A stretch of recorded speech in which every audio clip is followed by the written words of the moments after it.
Ci troviamo all'interno del Design Post di Cologna, nello spazio Lema, in compagnia di Mauro Marelli, Marketing ed Export Manager dell'azienda. Il 2015 per Lema inizia con una grande novità.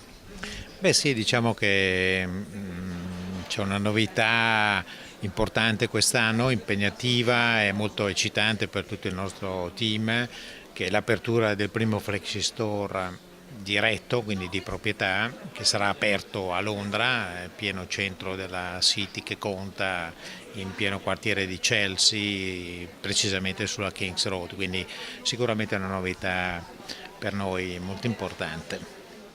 Quanto è importante il mercato invece tedesco per Lema? Per la Lema di pochissimo, è ancora il primo mercato europeo e quindi è un mercato importante, anche pur tuttavia bisogna dire che è un mercato piuttosto statico negli ultimi anni, ha perso la sua, come dire, identità di mercato costantemente in crescita, però rimane sempre importante, quindi è giusto essere qua.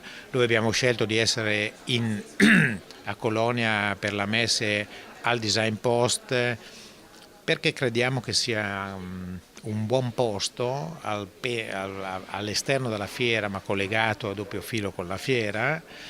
Probabilmente quindi le proporzioni, l'identità forte che ha questo luogo, forse dà una dimensione, proprio anche in termini di proporzioni, molto più vicina a quello che un cliente può immaginarsi possa essere un monobrand o un grosso corner store nel proprio negozio. Siamo molto contenti di essere qui. È il sesto anno che Lema conferma lo spazio al Design Post, che poi va ricordato, è aperto tutto l'anno, quindi diventa uno spazio anche per interagire con la propria distribuzione, per fare dei training e per consentire al trade, agli architetti, agli interior decorators di venire qua e di trovare ispirazione e un supporto per i loro progetti.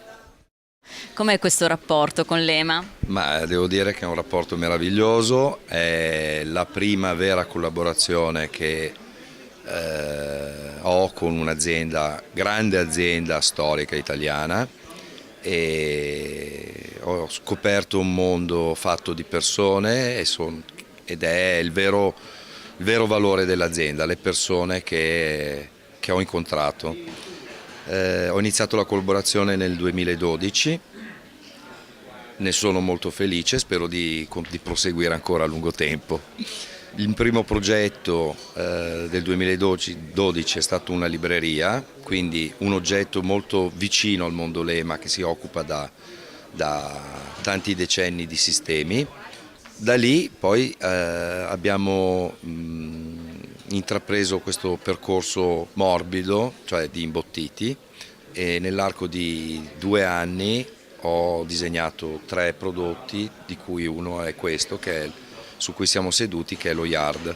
Questo divano nella fattispecie è l'ultimo prodotto che verrà implementato quest'anno di alcuni accessori. È un divano che è costruito su una base di metallo, alla quale è possibile agganciare tutta una serie di accessori che sono dei piani di appoggio, un mobile bar oppure dei mobili contenitori che vengono collegati nella parte posteriore. Questo sarà appunto parte dell'implementazione del progetto che verrà presentato al Salone del 2015. Ci sarà anche una declinazione del divano in day bed e anche questa sarà presentata appunto al Salone del Mobile. Qua in stand vediamo anche un tavolo molto particolare. Lo Shade, che ha la caratteristica di avere un piano portante che fa da struttura ed è sorretto da 2 cavalletti, che non è altro in realtà che un cavalletto ripetuto 2 volte, utilizzando una piatta metallica che viene orientata secondo 2 proiezioni in maniera tale da ottenere un gioco così di disegno e nello stesso tempo anche di ombre. Da qui viene proprio il nome del tavolo Shade.